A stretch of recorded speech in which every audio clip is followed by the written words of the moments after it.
Então, em primeiro lugar, gostaria muito de agradecer a possibilidade de participar com essa comunicação.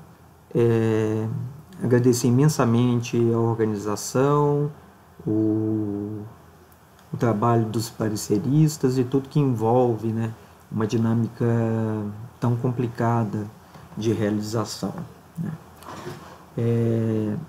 Esse é um trabalho, digamos, que ele faz parte de um trabalho maior, mas ao mesmo tempo ele é inicial devido à delimitação, né, que eu estou agora tentando realizar, né.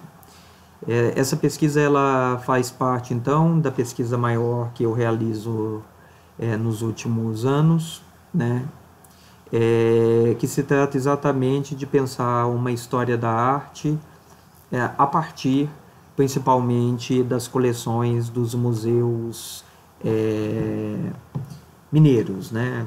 Principalmente 3 instituições definidoras dessa transição do século XIX e século XX, que é o Museu Histórico Abílio Barreto, Museu Mineiro e Museu de Arte da Pampulha, né? Os meus trabalhos estiveram muito concentrados na ideia do Museu de Arte da Pampulha, que foi a instituição responsável por tratar as conexões entre o que a gente chama da transição da arte moderna para a arte contemporânea. E, por consequência, a ideia de estudar esse ponto de vista a partir dos salões que estavam responsáveis tanto pelo financiamento, divulgação, validação e assim por diante. Então, o período estudado, em certa medida, tratava da chegada de Aníbal Matos na cidade de Belo Horizonte, a partir de 1914, e toma corpo até a delimitação de 1970. Nesse momento, me interessa um período que antecede a chegada do Aníbal Matos, né, em Belo Horizonte, que é o período da transição da história da arte vinculada ao passado de Ouro Preto e de Minas Gerais, né, para uma transição que ela também corresponde à inauguração da transferência da capital de Ouro Preto para a cidade de Minas, que depois vem a ser chamada de Belo Horizonte, né. A instituição que acolhe esse tipo de produção é o Museu Histórico Abílio Barreto e o Museu Mineiro.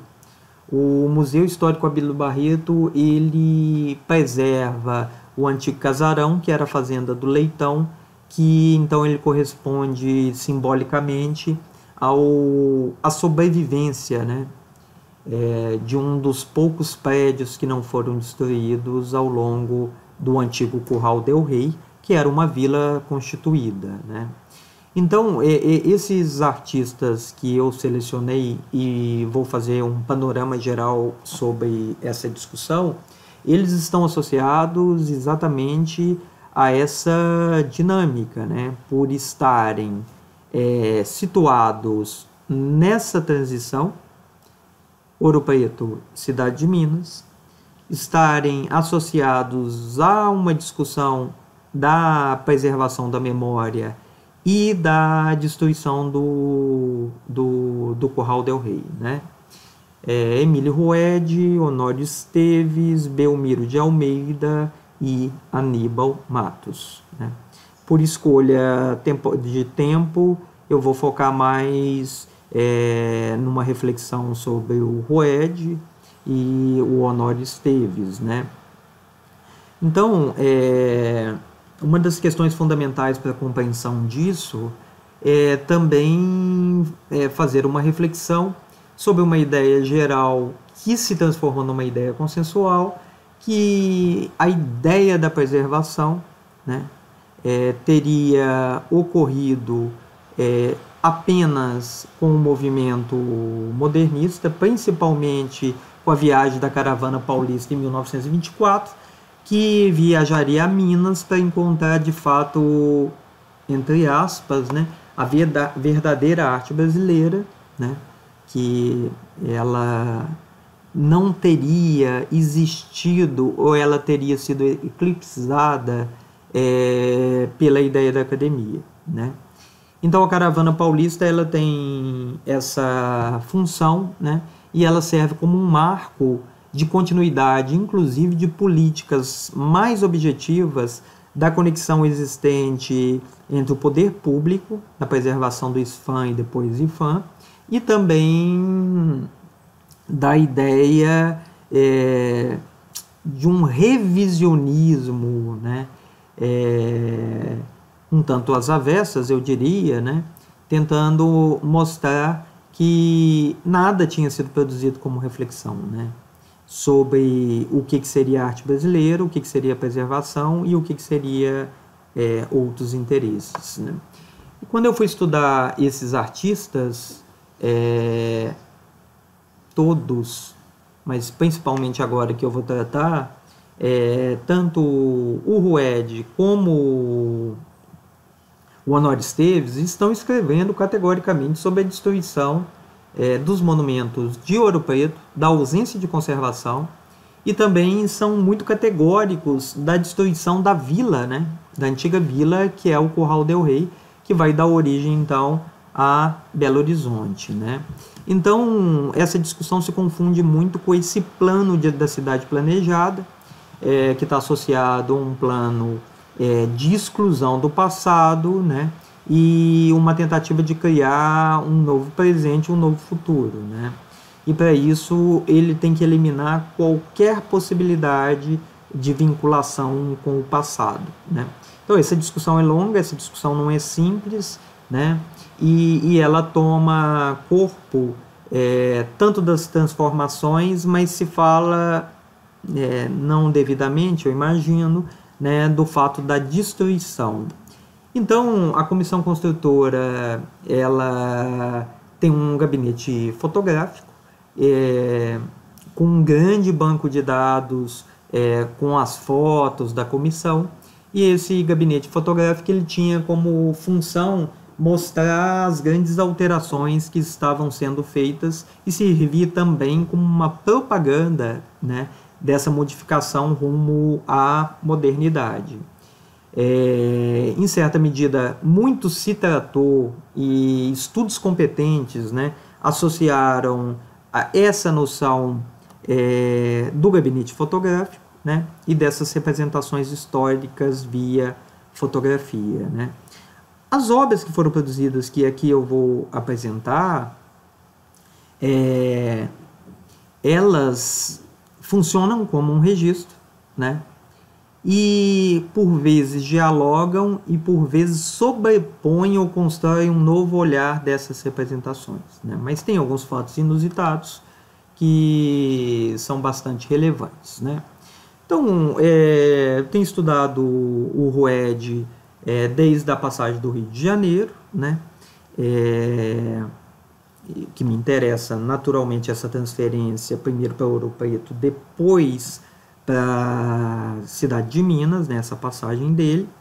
É longa a discussão, mas em linhas gerais, no Rio de Janeiro ele já encontra um espaço intelectual interessante com a aproximação de Aloysio de Azevedo, né? E alguns fatos inusitados que se referem à encenação de uma peça de teatro, e ao mesmo tempo ele faz a promessa que pintaria quadros em 10 minutos, né? E a gente encontra nas matérias de jornal essa explicação quando se diz que foram sorteados os bilhetes de 125 e 521, respectivamente. Cito: foi realmente um felizão, pois além de assistir a um bom espetáculo, levou ainda um magnífico quadro, de certo cobiçado por muita gente, né? Então fazia-se uma rifa para ele, então, exercitar ali, né, com todo o cuidado, né, para quem estuda arte moderna e contemporânea, né, de uma performance, né, não estou sendo anacrônico, um ato mesmo de pintar em público, né.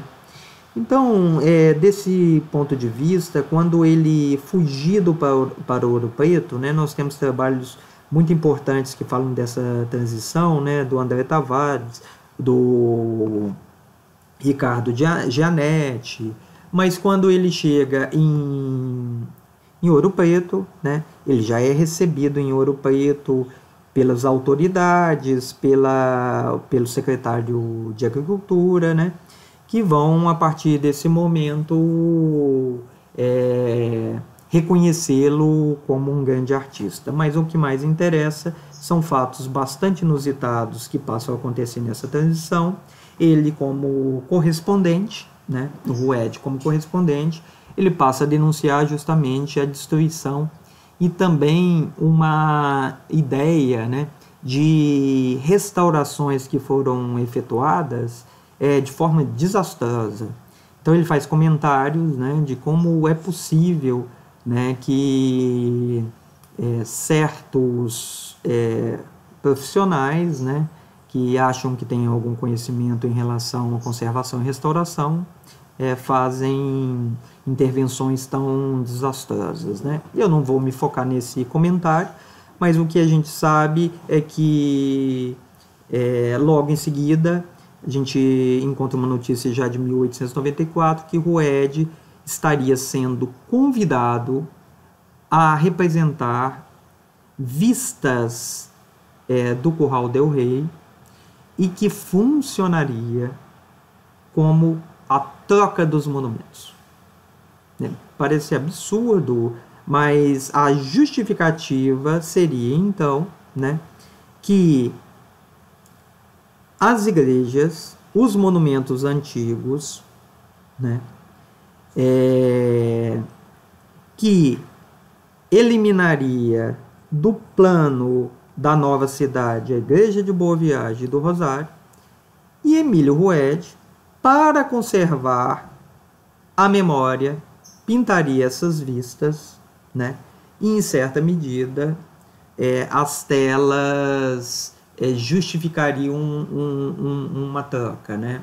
Nós precisamos destruir esses monumentos, então a gente contrata um artista que a partir desse momento ele vai construir e simbolizar, guardar a memória a partir das telas, né? É muito curioso essa atuação, porque o Honório Esteves está o tempo todo o Rued está o tempo todo criticando a destruição, e ele vai lá para pintar essas vistas e tem uma descrição extremamente longa da chegada dele a cavalo, como ele pintou, quanto tempo ele gastou. É muito interessante, né? E quando ele vai pintar essas vistas, na verdade, o que poderia ser aquele mecanismo do gabinete fotográfico que representa uma noção para o futuro, ele acaba mesmo consolidando uma visão do passado, né?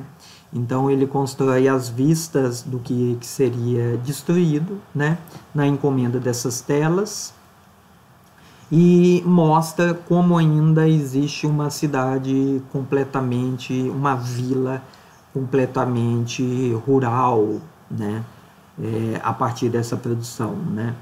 E aqui é um panorama do Arraial, são essas obras, né. E aí a gente vê o que seria a Rua de Sabará na representação e o que seria a Rua de Sabará na representação do Rued, né. Um segundo ponto é o Honório Esteves. O Honório Esteves nos interessa porque foi o primeiro artista reconhecido, né, em outra tradição do ponto de vista da representação, principalmente quando ele pede ao governo providencial, a partir de uma carta, recursos para que ele pudesse estudar belas artes, né. O recurso é aprovado em 1882, né, que demarca então que ele é reconhecido como um artista e não um artífice ou um artesão. Eles fazem muita questão de demarcar essa diferença que representa o Honório Esteves. Aí uma fotografia publicada, né, relacionado do Honório Esteves como um inventor, né. E o Honório Esteves também vai no Arraial do Curral del Rei. Não achei nenhum documento, nenhum pagamento dele, né, para realizar essas obras. Me parece que ele vai praticamente no mesmo período que o Rued para pintar essas cenas, né, que são completamente diferentes dentro do ponto de vista dessa reflexão. A vista, inclusive, é diferente, né? Então, desse ponto de vista, o objetivo aqui, pelo tempo, né, foi oferecer em certa medida um panorama geral da problematização dessa pesquisa que está sendo desenvolvida. Naturalmente, cada artista e cada obra é tratada individualmente, né, dentro dessa correlação entre preservação, naturalmente a destruição do Curral del Rei, e essas obras que passam a figurar dentro dos acervos que eu citei no início da apresentação. Muito obrigado.